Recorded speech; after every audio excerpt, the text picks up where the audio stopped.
Okay, we are live 3/27/2024. This is a Wednesday evening, following up on Tuesday's bridge collapse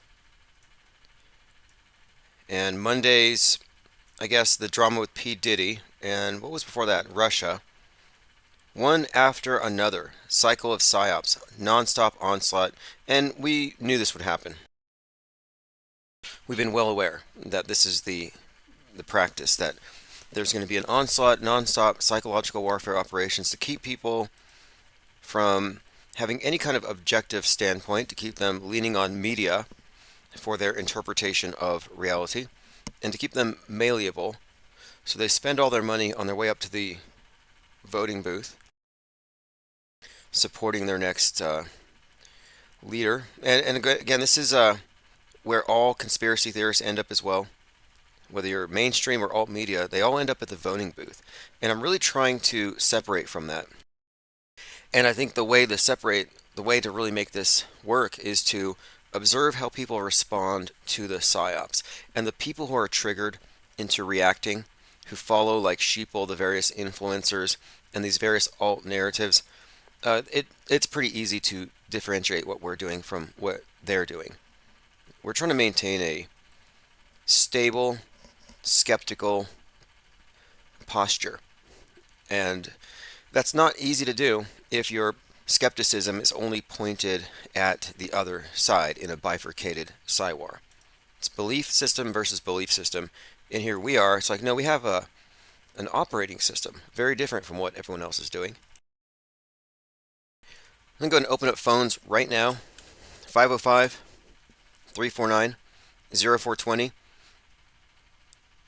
Dominic Spiato says, I'd call in, but you coward won't answer my phone calls. Well, the phone number is on the screen and it's unmuted. So if it's ringing and I don't answer, then yeah, I'm a coward. But there's no way I can hide from you if you just call the number. Ted Striker 2112 says, good to be here. Yeah, we're actually following up on a 7-hour and 15-minute conversation.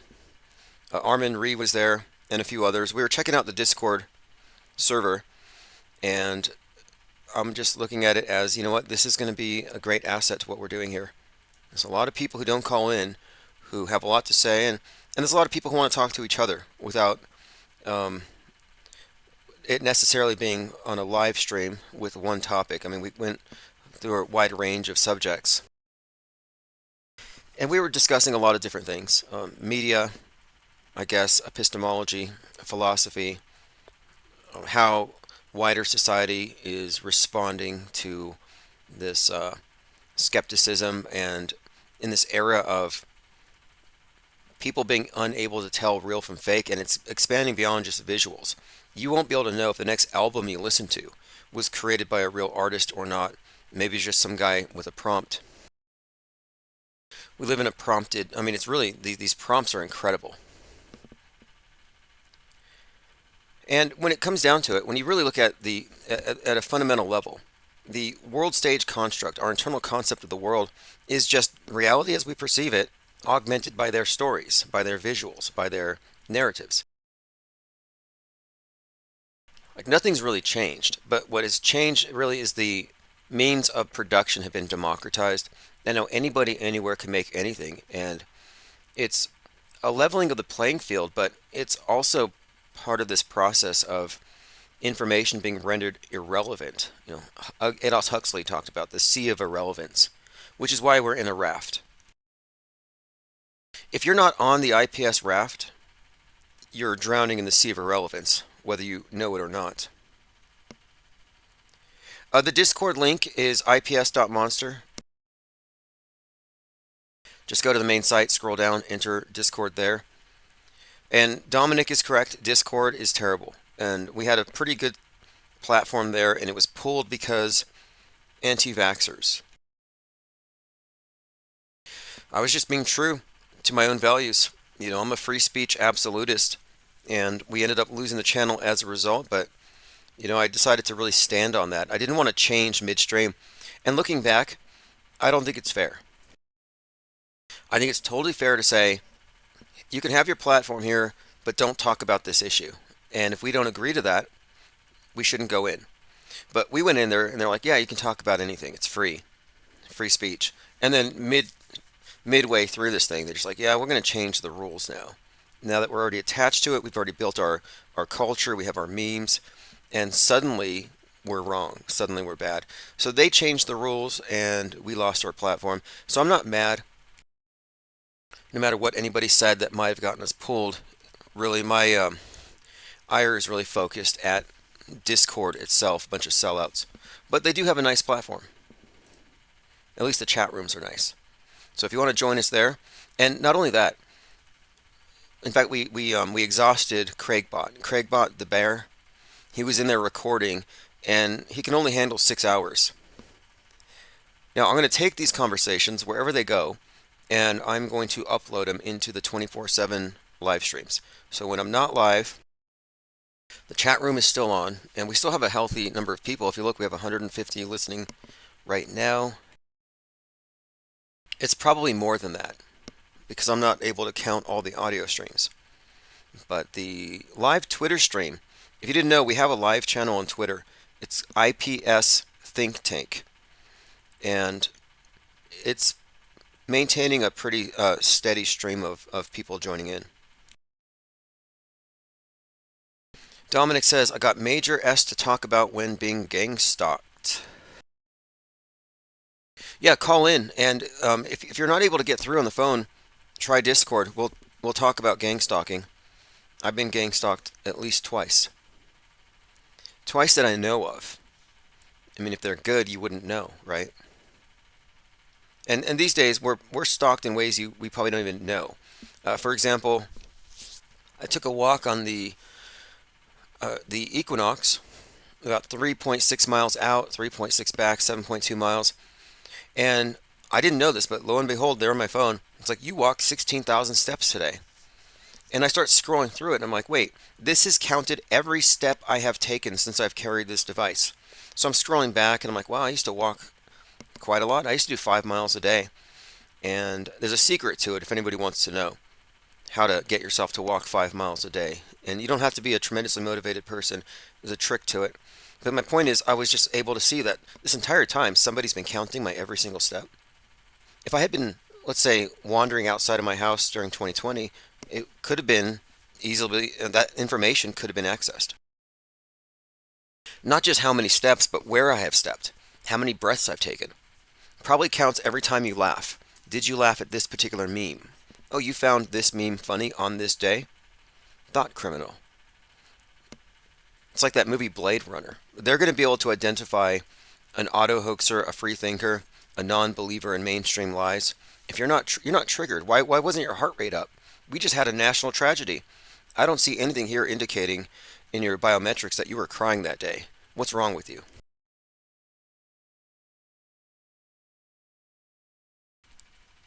Portal Complex says the Baltimore Bridge died suddenly 17,170 days after it opened.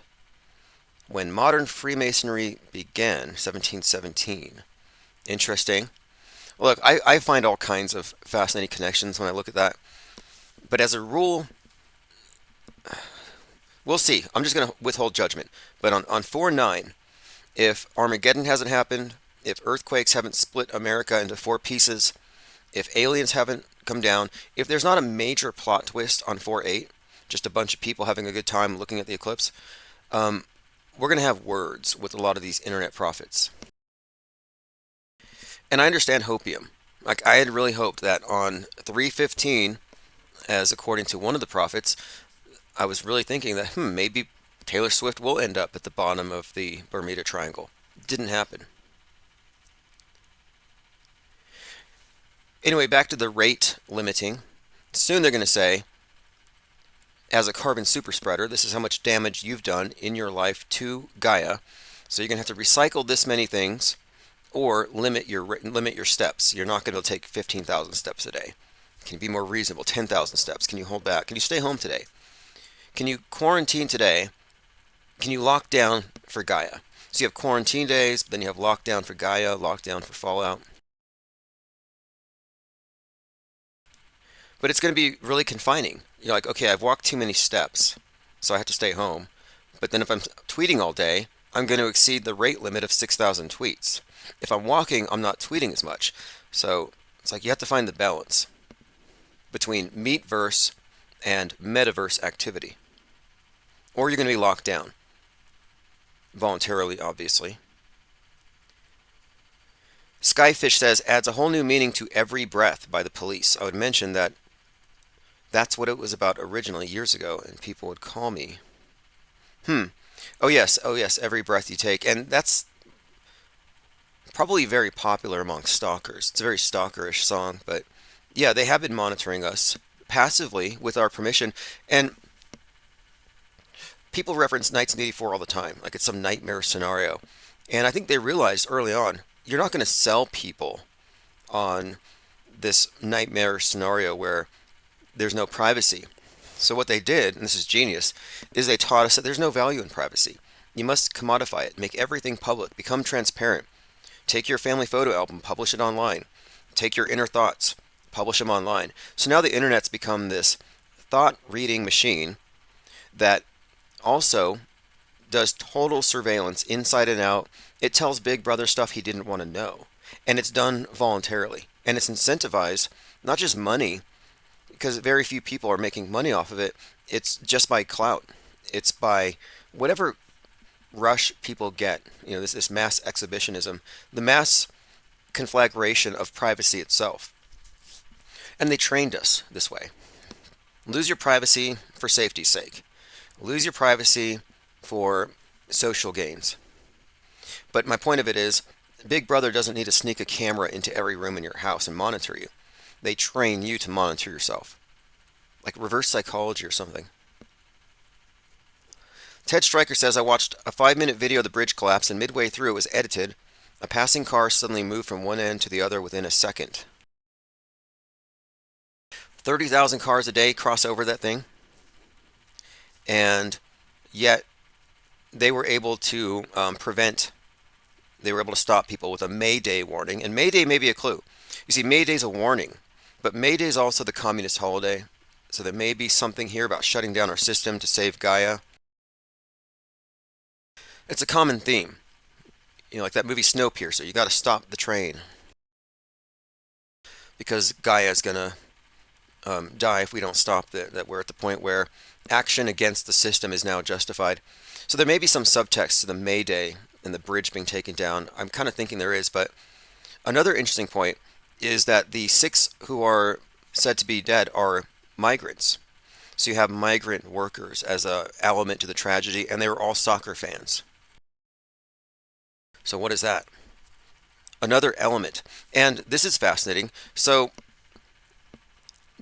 predictive programming denialist Mike Rothschild said there's no such thing. There's no connection between Leave the World Behind and this boat hitting the bridge, because in Leave the World Behind it hit the beach. It's like, what do you mean there's no connection?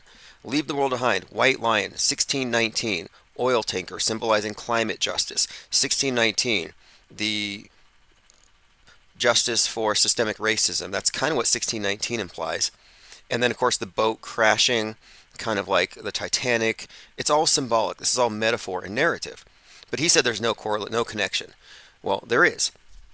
The themes, America crashing, and then you correlate this, and that's after a blackout and whatever caused it in the movie. But then you connect it with this thing. Similar situation, seems like it went blacked out first, but then it hits the bridge named for the guy that wrote the national anthem.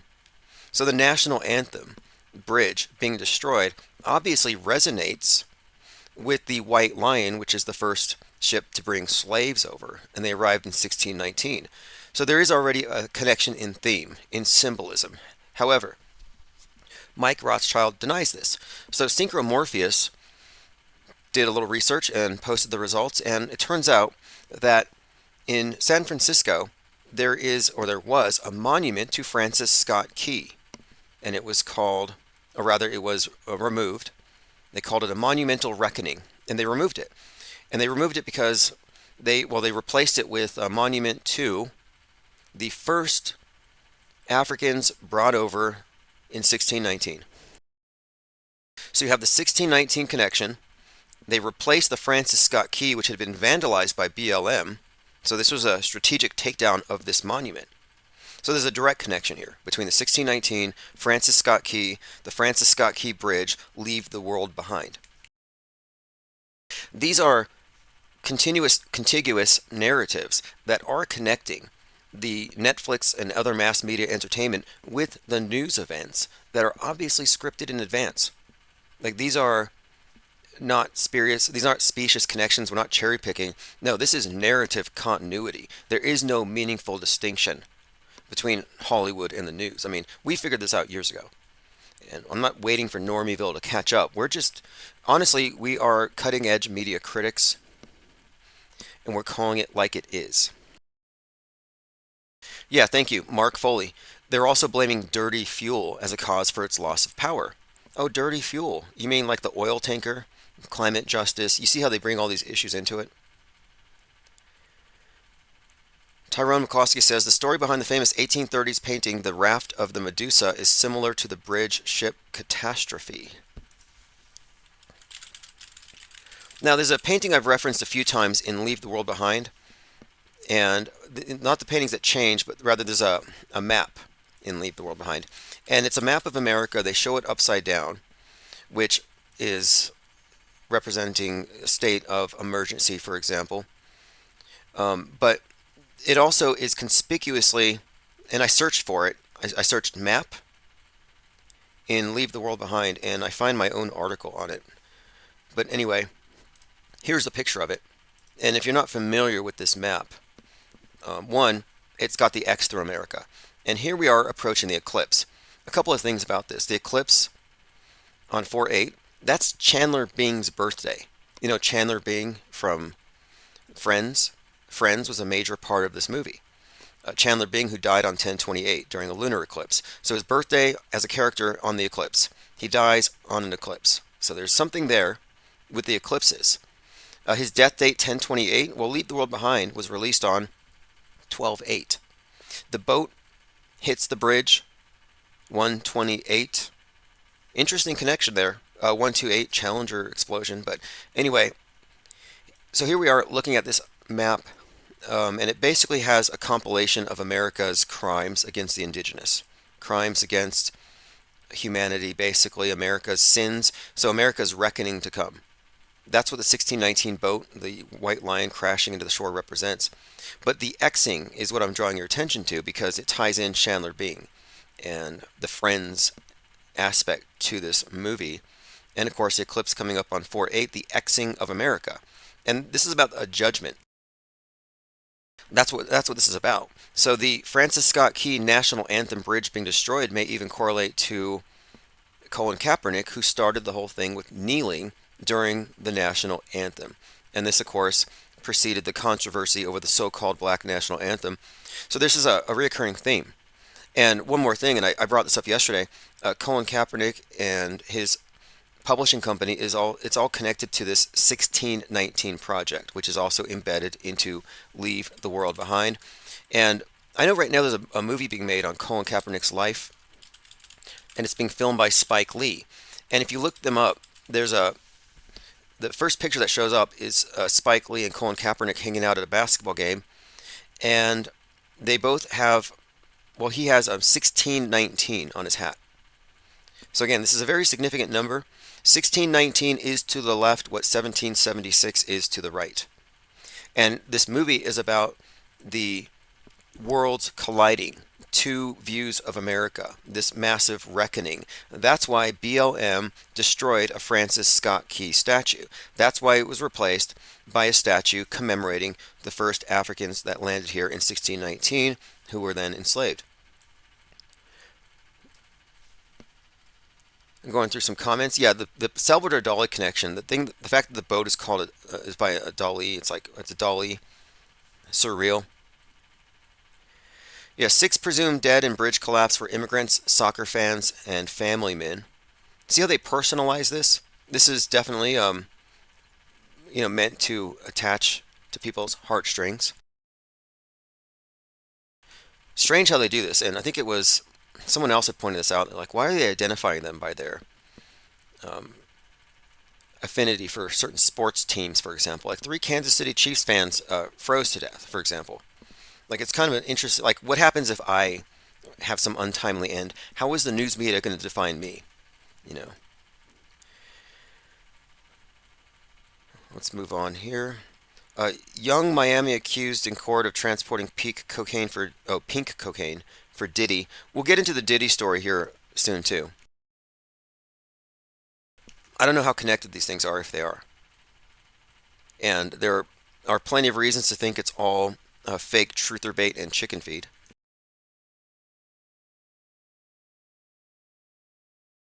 Lean Dion says definitely interesting. Chris Knowles on X pointed out the Dolly thing, dope painting. Yeah, yeah, the secretsun.blogspot.com. And a lot of the people I draw information from, I research, I read, and I share their content. I share it in spite of the fact that many of them are still framed with MSM Plus, that their perspective is still tainted and filtered. It doesn't change the quality of their research. I found some of my best research from people who are in complete disagreement with me about how this thing works, but that doesn't really matter as long as we're talking objective facts. So listen to this. There were no vehicles traveling on Francis Scott Key Bridge when it fell into the ocean thanks to heroic police officers who jumped into action.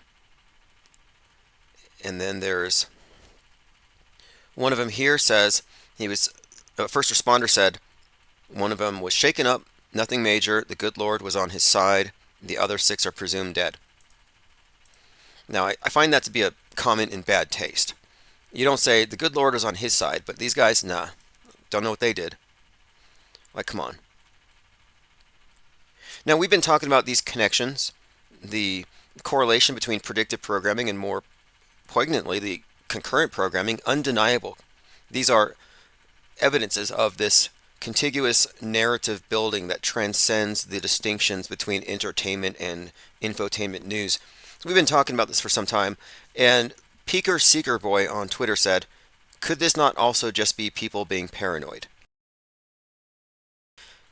And this is an ad hominem attack, obviously, in a way. Oh, you're just paranoid. There are no patterns. There is no meaning, you silly, egotistical ape.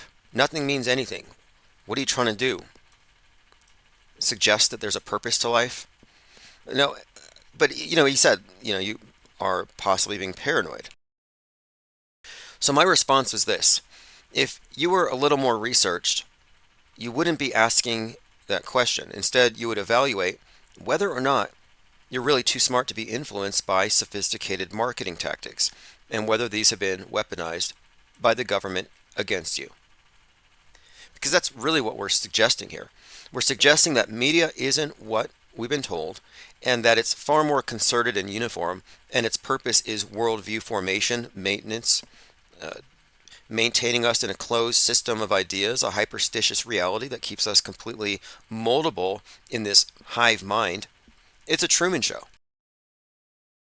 And it's not difficult to demonstrate how this works, to point it out. And it's been obfuscated, it's been mystified, it's been marginalized. But this conversation about predictive programming's not going away because we have fine-tuned our understanding of it. It used to be interesting coincidences, interesting but eerie coincidences. Maybe it's the bad guys who have to tell us because it absolves them of karmic responsibility. All kinds of baloney. The fact of it is, it's repetition, just like advertisement. You got to hear an ad so many times before you buy it, and they need you to buy all their future BS, so they sell it to you in advance. They advertise it in these different movies, different contexts, video games, celebrity psyops. It's all the same. There's one purpose. It's all funneling you into one place. But we have stacks of specific examples of predictive programming, concurrent programming, so calling us paranoid without refuting those gets you nowhere. I would be happy for someone to point out 10 or 15 examples of Netflix releases perfectly synchronized with events in the news that the media even has to draw attention to. I would like many people to explain that away. Oh, that's a coincidence. That's a coincidence. That's a coincidence. Yeah, it is. Technically, it is a coincidence. But we're asking the question, Is it a meaningful coincidence, as in intentionally planted propaganda messages, or is it completely random? And if you're in the camp of it's completely random, you're going to have a lot of work ahead of you to refute these. But more importantly, paranoia. Paranoid people, the stereotype of the paranoid person. He believes that he's being followed by black vans, black helicopters. So paranoia is a delusional set of beliefs where you think you're being persecuted and you're not. And you really are perhaps even in fear of your safety. So it's characterized by fear. And this person couldn't be any more wrong because calling us, we are fearless, jaded media critics. Calling us paranoid has to be projection because those calling us paranoid who believe the news, who are media literalists, they just believe it's on the screen, they're scared of at least 50 different fake things. So here we are, entertained, not frightened out of our wits. We're not triggered by shadows on the wall. We're having a good time examining atrocity propaganda, and the ones that believe it, who are scared of whatever's on the news, are calling us paranoid. It's like, no, the truth of it is, paranoia is the mainstream default position. You're programmed into paranoia with this hyperstitious reality. We are the antidote to paranoia. You replace fear of the unknown with knowledge of what's there, or at least an understanding of what's not there. Out here on the fringe, we don't have paranoia. We have ataraxia, peace of mind. Unless I'm wrong, is there someone in chat that's not experiencing peace of mind right now? Is there anybody here who's paranoid? I don't think so. Tyrone says, Diddy, like R. Kelly and any other big earner, will not do any real time in the slammer. Elephant Tusk says, any thoughts on Joe Lieberman's death? I hadn't actually heard about that. How old was Senator Lieberman? Okay, that's new information to me, 82. I'll have to do some more research, but whenever someone dies and it's heavily publicized, my go-to response is to look for any significant narrative construct built around it, but people do die. I'm not in denial of that. I'm just glad that the anti-vaxxers are done with that whole, oh, it was the thing. Every time somebody dies, like there's a car pileup, oh, the vax got him, or the drivers are vaxxed. Like, they cannot not insert that into every single death. Everybody who died since 2020 died because of that. Lickety Split says, I fear nothing. All right. Well, I don't fear fake things. Like, I'm scared of real things. But I mean, if it's a legitimate thing to be afraid of, like, why wouldn't I be? But when it comes to hyperstitious constructs, no. But they've packaged it. They've packaged fear as higher awareness. Oh, look, you're awake now because you're scared of clouds and commies and gun grabs and liberals with purple hair. So now you're totally scared, but you're awake. And I'm like, no, that's the big trick. The people who are figuring out that it's all BS are misled into accepting a nightmarish alternate version that's worse than the regular version.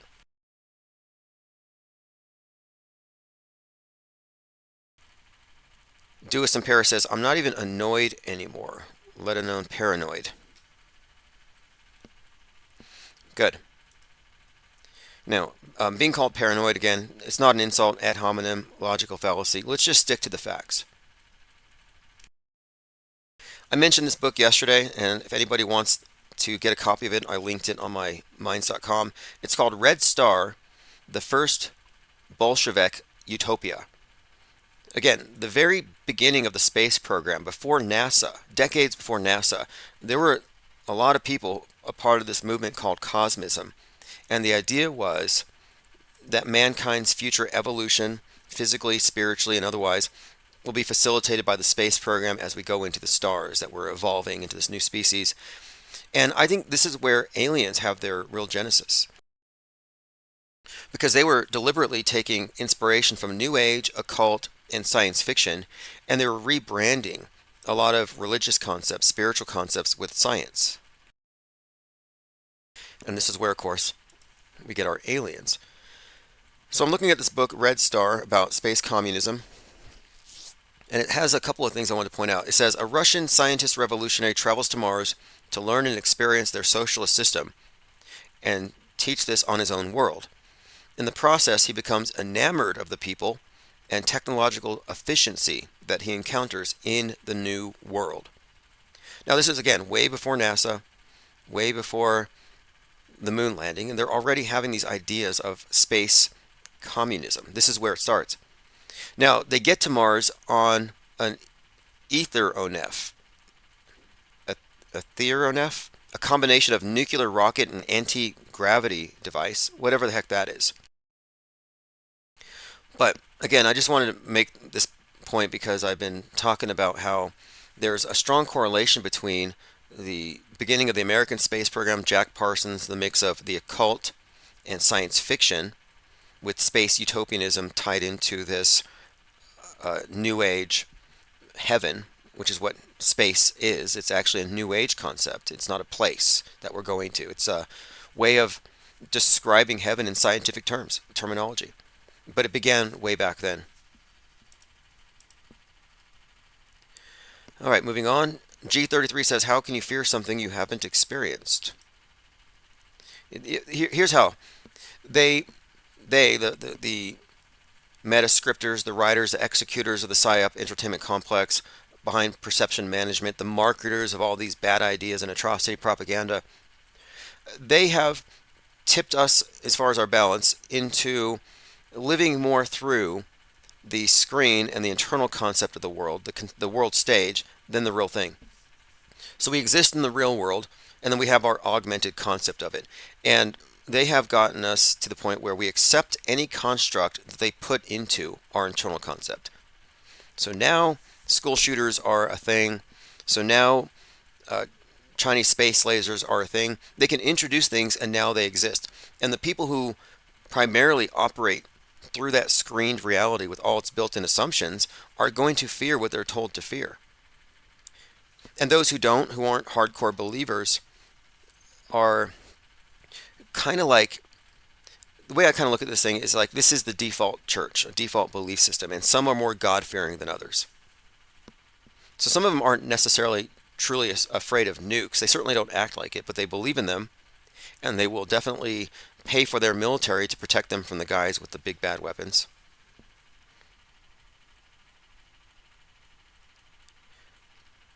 Okay, let's see here. Portal Complex says anti-fear therapy is what auto-hoaxology might just be.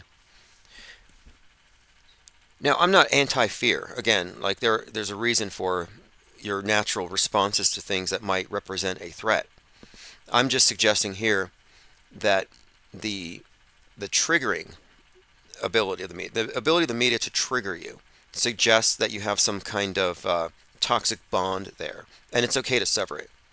Like there shouldn't be anything they can put on the screen that will give you a bad day, that will cause you to feel bad, cry, give your money to some organization. Like that's where they have people. They have people by their heartstrings. And I'm suggesting if you distance yourself from that and you focus on this thing just from a media analyst perspective, don't get emotionally engaged and suspend judgment for a few days, then you don't have to get enraptured in the story, which means you don't have the fear, the anxiety, and then whatever comes after, the intermittent highs and lows. You can break that cycle. But some people prefer to maintain things, and some will say that they're not afraid, they're just trying to raise awareness about it, which is just cope. They're just coping. Like, for example, some will say, I'm not afraid of chemtrails, you're mischaracterizing me. I'm just pointing it out that they're dumping poisons on us. I'm like, well, okay, so you're saying you're not afraid of poisons being dumped on your head. Like, some people have a hard time admitting when they're operating from a place of fear. They'll say, no, I'm just being informed. No, if you're truly informed, well, we'll get to that. I'm not hyper-focused on cloud phobia, sky phobia. If you want to be afraid of the sky, you want to be afraid of the climate, if you're worried about Gaia, flooding you, that's on you. Okay, phones are open. Apparently people are having a hard time getting through. Salty says everyone is up in arms. Yes, and it's going to get worse throughout this year, so we can take advantage of it. When everybody's going crazy, we have level heads. We focus on other people with level heads. If you don't have a level head, you can't get on our raft. If you're running around like a headless chicken, or if you're encumbered by bags and bags and bags of red pills because you're a propaganda mule for alt media, you're not going to be on the raft. There's just no room for that. We have to maintain a bit of purity as we move into quarantine. And the more people are reacting, and I'm not saying ignore, I am not for the ostrich head in the sand approach.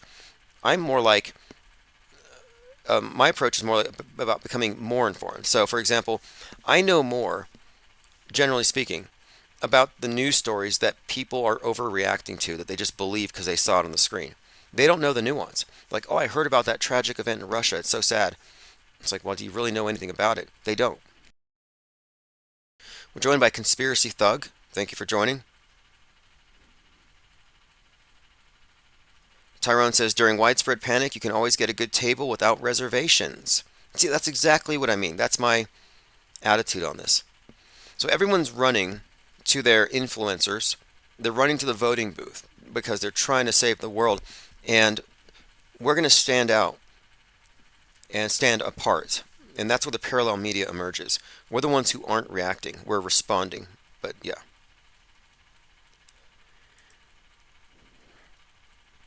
Mike Rothschild says, conspiracy theories often turn heroes into villains.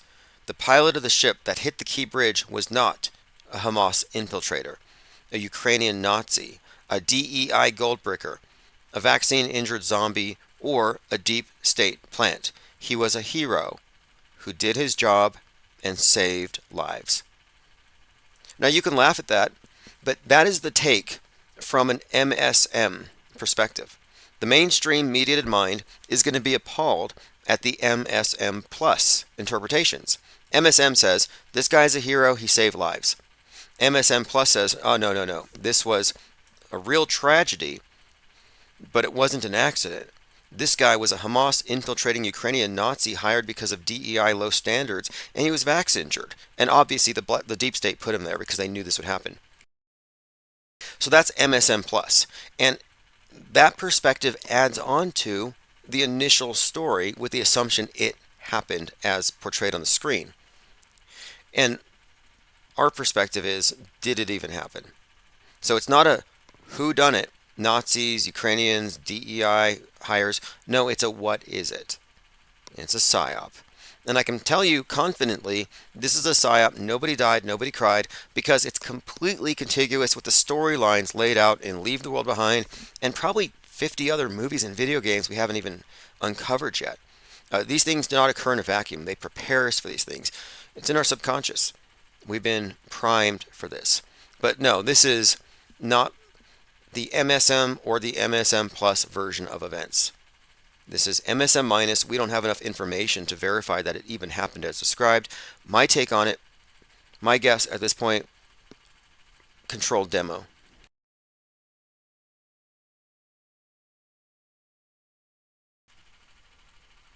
Mark N. Foley says Rothschild seems like a low-hanging conspiracy debunker. Well, I know a little bit about his work. I've read both of his books. The whole thing about Q, and then his book about Jewish space lasers and the Rothschilds, because he's a Rothschild, and he gets a lot of flack for that. So he's explaining the origins of these stories, and I honestly like his work. But he is one of my areas, he's one of the persons of interest for the IPS, because he is the most prominent conspiracy debunker. But again, his perspective is, he's mainstream, he's going after alt media. He has no context to confront what we are describing. So I run this predictive programming by him. He's in denial about it. A week later, I add something else to it, and it keeps going on. And he's finally flustered, and he finally responds to me. And he's like, what's the point of it then? And I'm like, I'm glad you asked. Repetition and propaganda. Monolithic media. Preparing us for fake news by boring the neural pathways, by advertising it to us in advance and pre-selling it. It's pretty simple, but you're not going to see that because you're in a box. And my purpose here isn't to wake up someone like that. It's to illustrate to those of us outside of that compartment how it works. We're looking at essentially like three different frames. You got your mainstream, your alt, and your alt, which is Normieville, Woketown, and Trutherville. Those are the only places that you can be in if you're on the world stage. And most people are obviously Normieville, and Normieville is being competed over by both sides. They both want to wake them up. And here we are on this raft, off the mainland, aggregating, leaving the mainland. And our perspective takes into account all of their frames. And we don't have one. Our frame of reference is reality, our perceptions, and our understanding of the reality filter. But we don't take the filtered reality as the real thing. We're not hyperstitious Truman Show dupes. But yes, we have him in a dialogue. So I'm glad that he's engaging. Jay Diggs says Mike Rothschild will sarcastically downplay any conspiracy theories, a bunch of wingnuts, and then 2 tweets later be talking about Trump eliminating ethnic groups and gulagging journalists. See, you nailed something here. You have a couple of this is the bifurcated Psywar. He believes that the right wing is going to kill us all. And the right wing thinks the left wing, the Democrats, the deep state, are going to kill us all. So he's in this info war, and he's on one of the sides. He's only skeptical of the other side. And another point to make, the term conspiracy theorist is just a label. And it's a label that they actually attach to people who are part of the people's media. So you have the mainstream where you're spoon-fed stories fully intact. The people's media is where you get them to think that they're arriving at the truth because they're discovering it on their own, which is an old marketing trick, a tactic.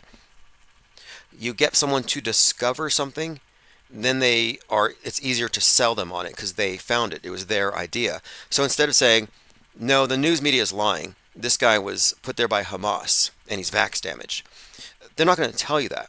They're going to have it thrown out there, and you're going to talk about it on Twitter, and you're going to arrive at this composite picture on your own. The problem with this is, even though it's decentralized news gathering and it's outside the mainstream box, it's in an alternate box that is contained within the mainstream box, meaning it's a closed system of ideas within a closed system of ideas, and it doesn't include anything from where we are. It doesn't include the existence of fakery at the scale that it truly exists, as we have been describing and demonstrating. Someone here says, Scamazon's Bezos a Mason. Oh, Amazon a Mason. Yeah, Jeff Bezos stepped down from Amazon on the 33rd day of the year 2021. Groundhog's Day, in fact. Later that year, on the anniversary of Apollo 11, he blasted off into fake space at 9:11 a.m. Interesting connection. Apollo 11, 9/11. Commenter says, controlled demolition-shaped charges exploding on the bridge. Yes, exactly. And that's what I'm suggesting here, is that this had to be a controlled demolition. I don't believe that a boat, even if it's hitting the pole directly, would necessarily pull it all down. And I think this is a psyop. And if it's a psyop, they wouldn't take chances. Like, what if the guy missed? What if it didn't do the damage they wanted it to do? This is a strategic takedown of a bridge for Psywar purposes. So I think that they would have pulled the thing. And the boat is just there as part of the story, as a prop.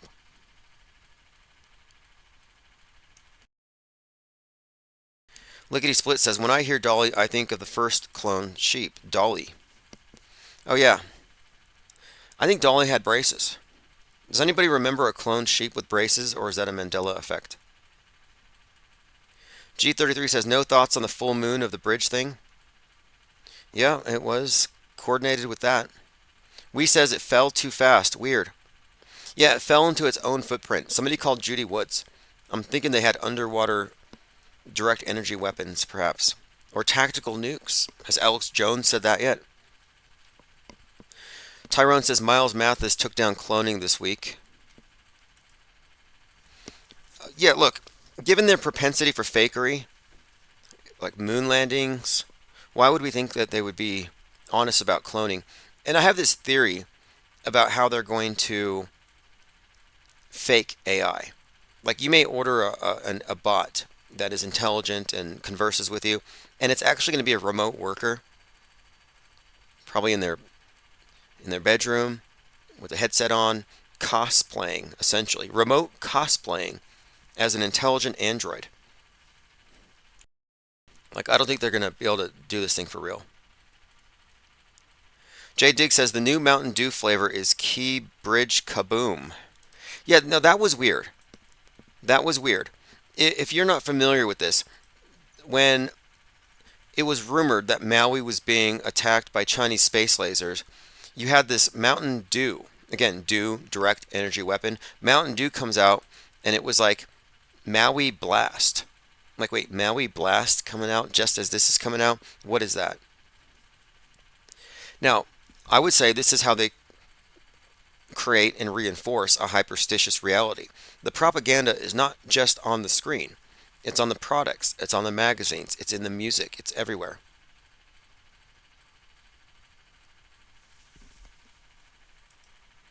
Okay, moving on. I want to get to my notes. Illusion warfare, Les Luthor. If you're not following Les Luthor, you are not paying attention. So I'm going to put a link there for you. Subscribe to Les Luthor. He said, I don't look at the event in question. I look at how the world looks at it and then interacts with the event.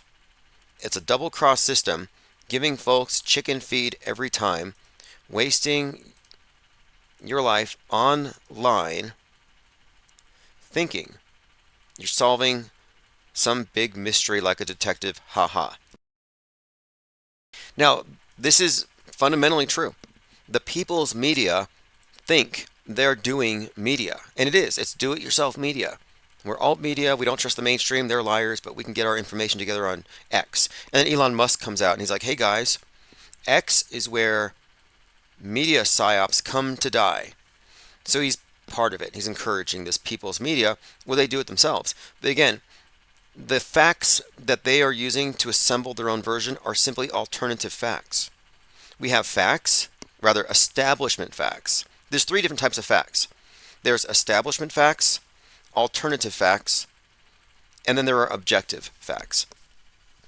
Our frame of reference as skeptics, as auto-hoaxers, are objective facts. Mainstream loves their establishment facts, their designated facts, and then alternative facts are then amassed into an alternative story. And he put a cartoon on here. There's a blank coming, and it's your mission to sound the alarm about the blank via an online crusade.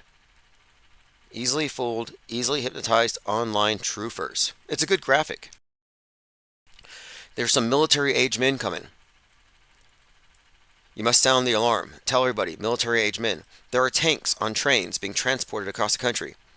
You know, this is the type of thing that they're relying on alt media to spread the fear.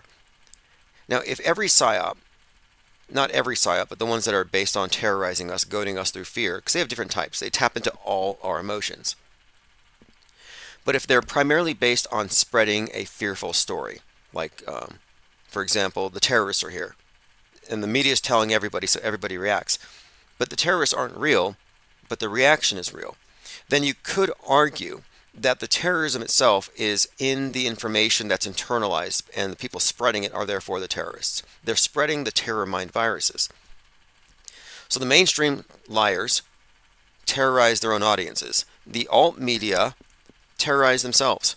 They build up their own scary narratives. So these guys are like, oh, it's really scary. A boat did this thing. And these guys are like, no, that was Hamas. A vax-damaged Hamas deep state plant working for Ukraine. It's like, wow, that's way scarier. Terrifying. And my perspective again, subtract, subtract, subtract. And I still haven't found anything to be scared of.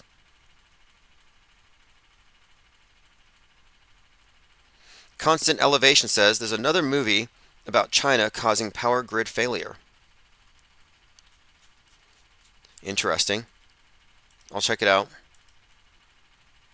Yeah, if you want to call in, I don't know why. Is my Skype not working? Can a few more people try to call in and double check? Because I'd like to know if the phones just aren't working. Elon Musk reacts to leave the world behind dramatic Tesla crash scene. So again, for those who would deny the connection between news events and Netflix events, they should just call it Netflix news. It's like really entertaining, dramatized news, and you won't really know the difference. I mean, it's like in terms of how informed you are. If you approach Netflix that way, you know what's going on. Like I watch Netflix, I don't watch the news. I'm gonna be like, well, planes are gonna fall. Lots of blackouts. We'll expect that. Civil war coming up in March, April. Leave the World Behind's dramatic scene featuring Tesla crash has grabbed the attention and prompted a response from Elon Musk, highlighting the film's impact and relevance. It portrays Teslas as weapons in a cyber attack, shedding light on the dark side of technology and resonating concerns over cybersecurity and autonomous vehicles. It has a scene that creates a stir with its dramatic Tesla crash, garnering the attention of Musk. Again, right after this, now this is his reaction. He's like, oh, that's a terrible reaction. But then right after this, you had, I believe it was 16 million Tesla cars recalled. No, 1.6. 1.6 million Teslas recalled. You know, by the way, the bridge that was just taken down as per Predictive Program is 1.6 miles long. This number is intriguing. If you look at the movie, the Tesla Roadsters are all piled up, and it has 1.6 on the car for some reason. Okay, so the phones aren't working apparently, so I will have to work on that. Maybe it's just the ringer. I'm seeing numbers here, and someone left a voice message. So let me play your voice message.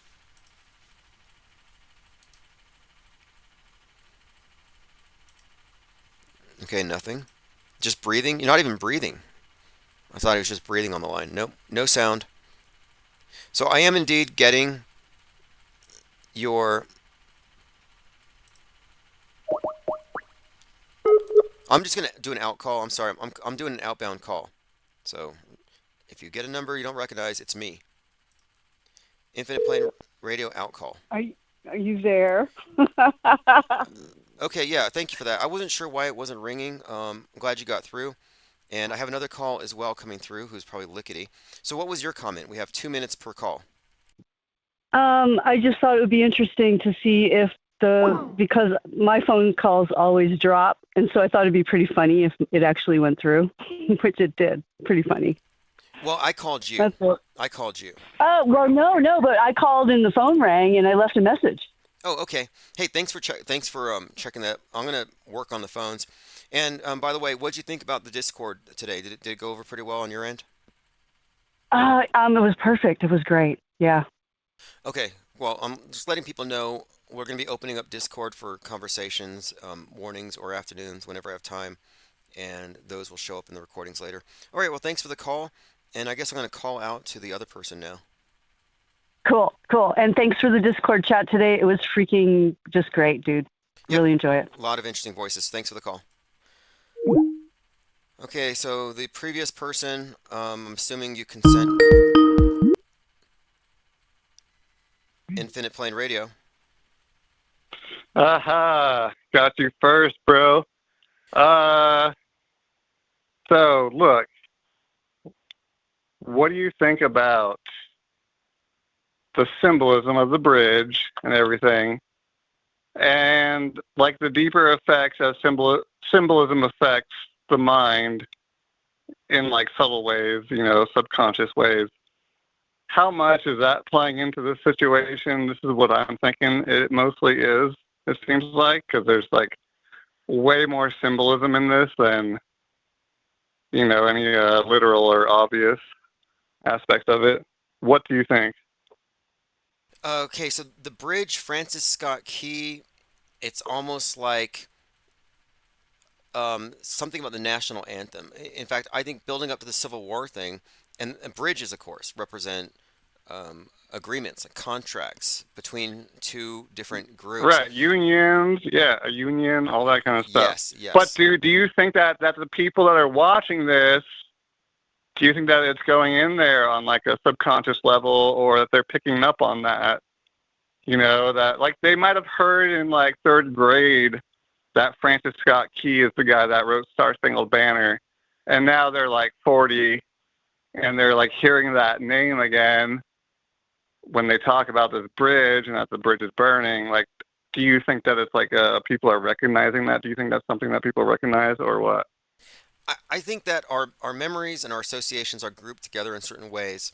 And I think something like this might tap into certain, maybe general fears or general concepts by association.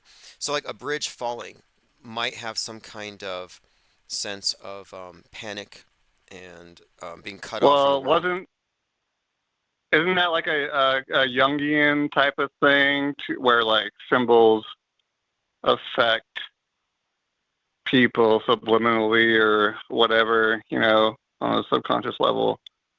I think Yeah, that's like a Carl Jungian thing. well, Yeah. specifically, and if you look at the influence of Jungian of psychology and psychoanalysis and symbolism on art. That's where you get surrealism, and a lot of surrealism deals with dreams, and that's why I think it's very significant that the Right, boat was right, called right, Dolly. I mean, that's like Dolly, and one of his most famous paintings is the Broken Bridge.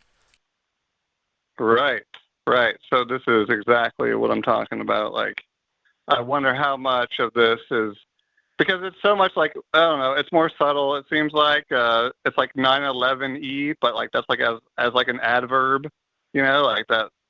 It's not 9/11. Like not a lot of people died, all that kind of shit. But then it's also like it's really Okay, coming off I'll as throw in the boat. I mean, so the boat, like in the movie Leave the World Behind, it kind of insinuates the Titanic or a Titanic, the metaphor for the sinking of this big endeavor. So collapsing bridge, big boat, these are all I think very powerful symbols. G33 mentioned right. full moon, and apparently they kept saying the water was 47 degrees that morning, and I think the bridge was 47 years old. But yeah, I think every one of these symbols, numbers, and themes embed within our subconscious and tap into something, and they don't need our conscious permission or awareness of it. Yeah. No, I agree. All right. That's mostly what I have. Well, hey, get into the It's Discord just chats. We can have long form conversations on any topic. And oh no no no. I'm not doing Discord, bro. Come on. Like they're setting Discord up for something. I'm not doing no Discord. okay, well, then just call in here. Gilded only. Then call in here. That's fine as well. Anyway, hey, yeah, thanks for the call. Thanks for All right. getting in. I know it's a little late, Yep. but thank you for taking the time. I know Yeah. it was See hard to ya. get through. He had to work to get in, but he's on Skype now. Excellent. Yeah, so to answer what he brings up, I mean, I really think that, yeah, these stories communicate in themes and symbols. We're bringing this up to Mike Rothschild. It doesn't have to exactly relate.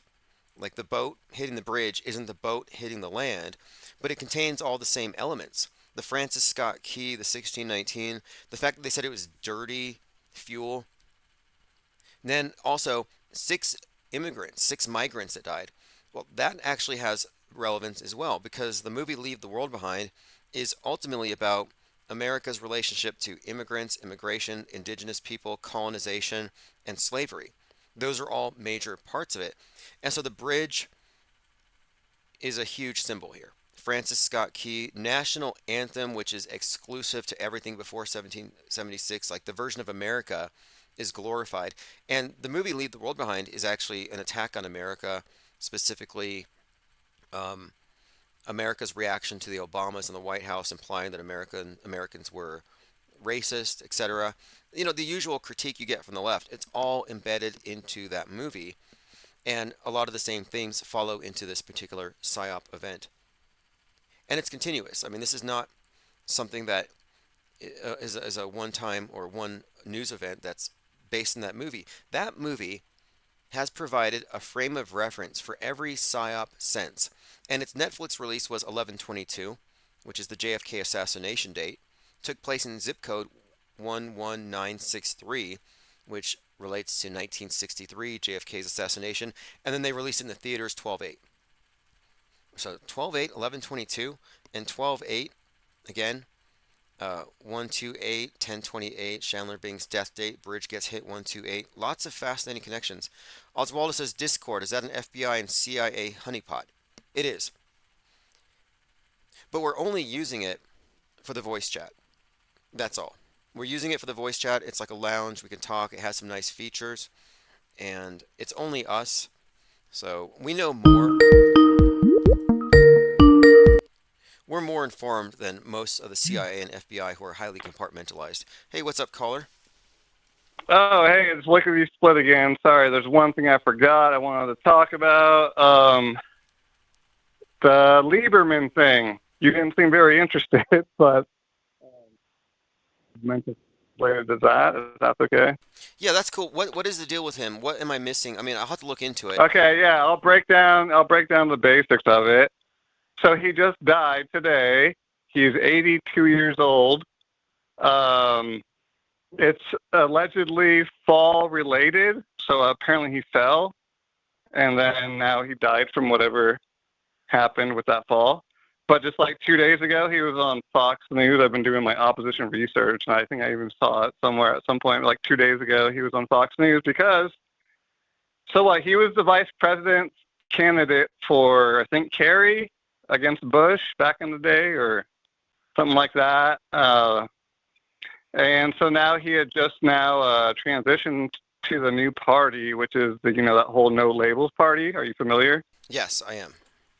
Okay, okay, I see. I Okay, see. Now, so okay, now it's ringing some bells. Okay, I know who this is. I'll do some research. I just didn't think the timing of the death is all that significant given his age. Like, I don't see no, no, no, there's no, nothing no. extraordinary. Yeah, I'm not sure it's even related that much, but what I wanted to talk about was as far as do you think, I guess, are they going to put RFK in or what? Obviously, on purpose, selective. I'm thinking yes, and that's what I'm calling about somewhat mostly. RFK, you think so? I would be surprised actually, but um, Okay, well, here's my reasoning is I think it goes along with sort of like the bridge collapse, but also you remember what was 5 years ago, 4 years ago when the cathedral went down the same day as the mosque. All yes, that kind of shit yeah, happened. a wonderful Holy Week. Okay, Yes. and yeah, and at that time, um, that's when I started seeing that, they're doing a collapse into itself, like two things into one thing, so it's like the same Phoenix concept where destroy it all and then rise from the ashes and keep controlling it because you're initiating it yourself, which this bridge collapse was obviously initiated itself. I think it's just intentional, Okay, okay. So the the system fact they're not. collapses, and the only one left standing with any credibility in this. Yes. Okay, okay, I could see that. Right. So RFK is going to be the new controlled opposition. I called it. They're going to kill the Republican, the Democrat two-party system, and this is just their method. But anyway, Lieberman was part of the other no labels, which I'm not saying is going to be the new opposition to RFK's party, whatever it might be. I mean, right now he's independent or whatever. But there might be something else that could come up. But yeah, Lieberman was part of that, and I just think that's showing you that yeah, the Democrat Republican Party is going to be gone. They're going to do a new thing, and that's going to be it. Interesting. All right. Well, Thank you. appreciate the comment, and I think you may be right about that. Thank you for your call. And that could be the case. They could be using Trump and Biden to destroy the confidence the public has in this system itself, and then they have this individual who might be palatable. I mean, I don't know. I'm surprised that the noners aren't demanding that RFK bring out JFK Jr. because it's RFK Jr. who convinced them that JFK Jr. is still alive because he touched his nose. Nick Hinton says, why is CERN being reactivated on April 8th, the same day as the eclipse? The particle collider can accelerate protons to a rate that's only 7 miles per hour slower than the speed of light, resulting in 11,000 trips around the ring per second. After CERN started the Awake experiment in 2016, many were convinced it was opening portals in the sky. So this is on the 8th. Something else to look forward to. CERN with the 666 logo, which is probably a reference to the Earth god Cernunnos, the horned god. And I believe they celebrate the horned god, or they did at that opening in Switzerland when they opened the portals. And the whole light thing, the experiments they're doing with with photons and light. The Earth God, the God of light, light as a symbol of life. It's all consistent with their symbolism. I think they're just using CERN as a cover for witchcraft. That's my take on it. I don't believe it's causing Mandela effects. Mandela effects have nothing to do with particle physics or parallel dimensions. Mandela effects are a result of false memories being prompted into existence by the person asking the other person if they have a Mandela effect. It's a fascinating phenomenon, but it's something that you can understand by looking at group psychology more than looking at so-called science. Like, that's misdirection. All right, thank you all for joining. I'm going to go ahead and play a clip from this chemtrail rap created by this program, suno.ai, if you want to check it out and make some music for yourself. Thanks for the calls, and we'll be back earlier tomorrow, and we'll be in the Discord. Listen up, I gotta tell a tale about the chemtrails in the sky, ringing the alarm bell. They poison in the air, messing with the brain waves. Got us feeling dizzy, got us caught in their maze. They spraying chemicals trying to keep us all asleep, but I ain't falling for it, I'm wide awake. I'ma keep spreading the truth, making people aware. They try to control us, but I won't play fair. Chemical conspiracy.